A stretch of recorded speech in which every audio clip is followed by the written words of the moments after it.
Bill Schnee. I've heard Mark Daniel Nelson talk about him, Andrew Sheps talk about him. Elliot Shiner on the video I did yesterday mentions him a lot because they worked together on the Steely Dan, Asia, and Groucho records. They probably did a bunch of other things together also because these guys were working around the same time when things were very, very difficult on tape only with very few choices of outboard gear and kind of one of the OGs. Let me give you some of his credits real quick, just so you guys know who I'm talking about here. We got Steely Dan, those two, Asia and Groucho, which are both Grammy winning. Ringo Starr, Whitney Houston, Natalie Cole, George Benson, Boz Scaggs, the Pointer Sisters, Dire Straits, and many, many, many more. So I'm not going to go into all of them here, but just realize he's one of the guys that's credited with also being the mentor for Manny Marroquin, which I'm sure you know who he is. So no matter what part of the job you're doing, whether it's engineering, mixing, producing, this is somebody who has a lot of great things to say, and you're going to find that he has a very similar way of thinking about his own work as a lot of us do, which is he has a ton of insecurity. He's always kind of battling within himself, his analytical brain, the overanalyzing part of what we do as mixing engineers specifically, that is always in battle with our intuition of what we should do. So just check out this amazing interview. I'll put a link to it in the description. But Daniel Keller interviews Bill Schnee, and I'm going to give you a little clip of it that I found extremely interesting about the left and right brain side of things. And then we're going to get back to a little discussion about it real quick. So this is fair use for educational purposes. Fair use for educational purposes. Here we go. The interesting thing there also to me is the whole left brain, right brain kind of thing, where there are a lot of musicians who are, as you described yourself, highly intuitive. Even though, obviously when we're learning an instrument, there's a lot of left brain involvement, but at a certain point, that right brain intuitiveness takes over. And yet you found also the capacity to embrace more of the left-brained engineering side of things. Yeah, it's interesting because I'm half left-handed and half right-handed. So, as am I. Yeah. Yeah. And interesting. You play guitar right-handed? Not ambidextrous. Right. No, no, selectively. Selectively. Yes. And maybe that goes with the left brain and the right brain, and how it's worked very, very well for me. All of my grades in high school were in math and science. In fact, when I entered college, I entered as aerospace engineer, and ended up quitting for 2.5 years and chasing the band. But yeah, and it seems to have served me pretty well. Of course, I do have the odd occasion there where the left brain starts thinking too much and tells, sure, is telling the right brain what to do. I've had to learn how to fight that. But well, especially with mixing. Exactly. Because it's such a balance there of tech and intuition in that sense. And that there's that balance, and then there's good old insecurity, which I have more than a giant dosage of. I can't believe that. Yeah, well, I honestly think most creative people are. Oh, I have to agree. And the success level doesn't seem to matter. I've spoken to some highly successful people who have admitted to me that I've been doing this for, X number of decades, and yet I'm still deathly afraid that someone's going to open my studio door one day and say, "You have no idea what you're doing." I don't need anyone to tell me that. I keep questioning myself. Well, and I think that's part also of being autodidactic, self-taught in everything we do, because we have no barometer of whether or not we're doing it right, because we're just figuring it out as we go. And then because we're figuring it out as we go, if it comes really easily, we think we must be cheating. We must be missing something. The real people who do this for real, they know something we don't. That's what it is. Yeah. And indeed, a good part of it did come very, very easily for me. But you bring up something that really has me concerned these days with young people coming up, is that there's so much video online to teach them how to do stuff. And I watch some of these, and it seems like they're getting obviously it's a much more technical world than it was 55 years ago when I was starting. The fact that we're in a computer, but it seems like so much of the teaching goes to that instead of, at the end of the day, the most important thing is having music that works in a digital, as in binary, as in either they like it or they don't kind of fashion, because I believe that's how people listen to music, the average person. Those of us behind the scenes will have tendency to dissect. But the average person just doesn't dissect it usually. That something catches their ear and they like or they don't like. But one thing that occurs to me is that we consume music differently now. And that, there was a time when people really listened to music as an active activity. And now I think it's much more of a background and a passive. So I don't know, a lot of that probably has to do with attention span and everything. You realize that someone like Bill, who has all the accolades, Grammys that he has, still has this very crippling insecurity if he lets it get that way. That's the thing. So many of us can be insecure, but you have to figure out how to deal with it, how to not let that get in your way, especially since what we're doing, like Daniel said, a lot of what we do is self-taught. Some of it may come very naturally, but some of the other things we really had to work at. And as a result, we never really know for sure that it's right. Also, it's art. We're making music, so there is no right. The way you know if something's right or wrong is by trying it. Did it cause other problems? Did it work out well for you? Like, the proof is in the pudding. There's no way to know ahead of time that any crazy idea you have is going to work out well, not, or be right, be wrong. Like, you really can't get into trouble. And as a result, we're always thinking we're about to get into trouble for doing something. Learning is so much about how well you can communicate what it is you do or don't know with someone who could potentially help you and teach you stuff. So even in a situation where you're getting private lessons, if you can't communicate what it is that you don't know or what you don't understand, how are someone teaching you going to just read your mind? Because the thing that you might not know may have come completely intuitively to the person teaching you. So they don't know that you don't know it because they never even had to think about it. So this is what makes stuff so difficult in what we do. There's so many possibilities of what could work in any given situation. We are so driven with intuition, and we should be driven by intuition.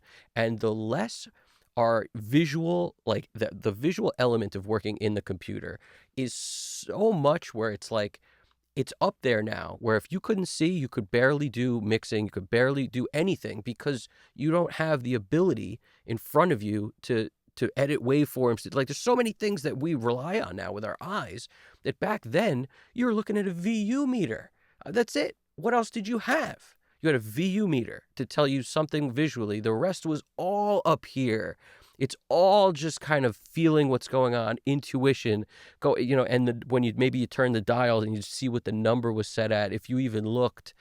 There's so much less visual then and more visual now, which in my opinion, the visual makes it harder. It doesn't make it easier because it takes you out of the sense that matters, which is we're making audio that people are going to listen to. They're not going to look at it. So what it looks like means very little. And yet we get so focused on using our eyes to help solve problems. It's a very terrible way to work. But, because it's a part of how we have to work when we're working in the box, we have no choice.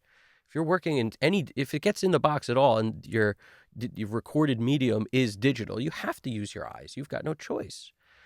How do you know where your mouse is clicking if you don't use your eyes? So I'm just saying there's so many differences between then and now. The commonalities are the fact that even when you learn from someone like these guys both did, there's still going to be all this part of the cave you have to discover with a torch yourself, wandering around until you figure it out, making mistakes to figure it out, which is why you have to finish things also, because until then you're just warming up to make a mistake.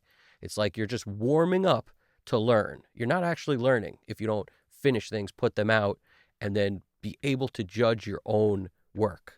It's not about other people judging it. That's one thing is, since the advent of the internet, everyone with an opinion is going to judge. and they can judge and write it somewhere. Great. Don't let that stop you. It shouldn't bother you in the least. If you're one of those people who that really bothers, then don't even read what they write. But the point is, back in the day, if somebody had a column in a magazine or an article, that's the only people you would hear from. Everyone else didn't have an opinion. Now, everyone has an opinion, and everyone sees what everyone writes.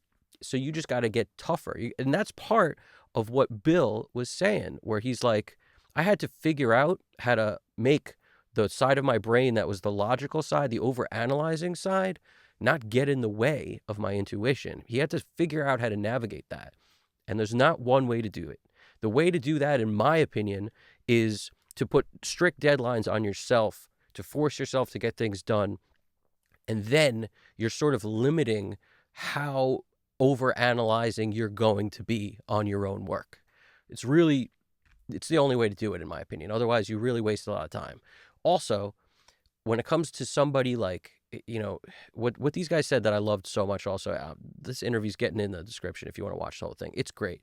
There's a part where they talk about how being an engineer, like a producer, where you're working with other artists, so much of what you do, and this is the same if you're a mixer also, because a lot of times today, the mixer takes over more of a role when you're working directly with an artist who's recording their own stuff, doing their own pre-production, their own engineering, and then they send it to you to mix it. But it's like, in a way, you are also acting sort of as the producer, because you're really helping them take their idea and their vision and bring it to the next level. That's what we do as mixers today too. So a lot of this applies to mixers as well. But what Bill was saying and what Dan was saying is the idea is you are basically their therapist in a way, because you have to be able to get them to realize what it is they could improve if they want to know. And if not, you can't ever really tell artists what they need to change, because they're not going to listen to you anyway, most of these guys, unless you have built a long-standing relationship of rapport with them, then they might. But most people aren't going to listen to people criticize their own work. So picking and choosing what you got to say, when you have to say it, when is something too far gone where you need them to fix it and you got to address it, when is that just going to hurt their feelings and make it where they never want to work with you again? Because as soon as you do any of these things that basically cause them to not want to work with you, you've lost. You want them at the end of the project to still appreciate everything you've done. And we all do. We want to be in good standing, but that doesn't mean that they won't be open to hearing some things if said and posed correctly. The phrasing, the way you say it, how you bring it up. Did they come up with the idea on their own of what should be different, or did you tell them what it is? Because all these things matter. And why is Rick Rubin as good as he is? Why has he achieved as much as he has? Because he's got so much tact in how to deal with people. The hardest part about any business is dealing with the people, 100%. So when you're dealing with people in a way like Rick Rubin, he's able to achieve success and get them to do what needs to be done without alienating them. The same thing with Eric Valentine. Why are the best producers so emotionally intelligent is the thing. It's like you have to be not only intelligent, but super emotionally intelligent, like Bill Schnee. What did he say he went to college for after 2 years of college? Is what? Aerospace engineer or something? Like, what was that? It sounds like an astronaut tech or something. Like, what was he talking about? The point is, there's a common theme there too. You think Andrew Sheps is a dummy? You think Mark Daniel Nelson's dumb? You think any of these people are dumb? These guys are brilliant. They're smart. In order to be able to do what we do, you must value intelligence to be able to seek out more information. You constantly seek it. You never feel like you know anything, which always makes you want to learn more, which is why you get that insecurity thing that will always creep up, because there's so much to know. That's the thing. As a result, how could you ever feel like you know enough? You feel like you never know enough. And that's something else. Don't feel alone if you feel like that. We all feel like that. You just keep doing what you're doing, keep learning. And through time, you uncover all these stones, and it becomes like a blessing that what we do is a never-ending quest for knowledge that keeps fulfilling us as a result, because we can never discover everything. And just when we think we found the greatest way to do something, there's a whole nother way of doing things that comes up that we want to explore and want to go down that path, and we want to mess up along the way as we figure it out. It's just part of it. You got to embrace this stuff. It's very helpful if you just accept that that's the way this is, and that the only way to learn is to make mistakes. So you keep trying, keep doing. Don't ever feel like you don't want to put it out because it's not the best you can do. It will never be the best you can do. Tomorrow you'll be better than today. The next month you'll be better than now. Does that mean you're never going to release anything until you're 105? No. You just release everything, and then you keep getting better. You keep learning. And sometimes when you look back on the past, when maybe you were more into intuition and less into the analyzing side, sometimes you'll find there's magic there too. And then you learn from your past self. And it's just this never-ending cycle. So embrace it. Enjoy it. That's what you're doing if you choose to do this. And if you think this is too hard, or, it is. And if you think this is super easy because it's so intuitive, it is. It's whatever you think. It's pretty amazing. And this left brain, right brain, how many of us out there are like that? I am selectively left-handed and right-handed. I am that way. I write with my left hand. I, hit a baseball bat, lefty. I throw righty. I wear the glove on my left hand. I throw with my right hand. My power leg is my right leg. I play guitar like a righty. I'm selective. It's not with everything. So it's not ambidextrous. It is absolutely selective. And it's so interesting to hear that a lot of engineers, mixer producers are like that. I never knew that. I wonder how many of us are like that. I find that pretty interesting, because what we do does marry intuition and analyzation. It's a total marriage of the two.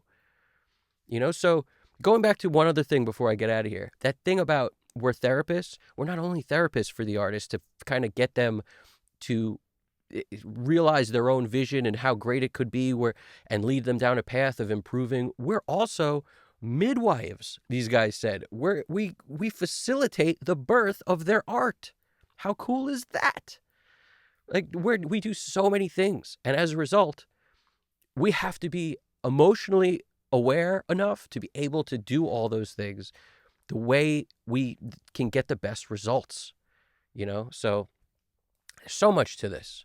It makes me excited. It makes me kind of feel excited, overwhelmed at you go down this path of doing this, and there's a lot to do, but it's all rewarding. And I think that's what I'm happy about. So anyway, comments, hit the like button, subscribe if you haven't already. I appreciate it. And this is a great interview. So watch that if you get the chance. It's really fantastic. Daniel Keller did an amazing job interviewing Bill Schnee.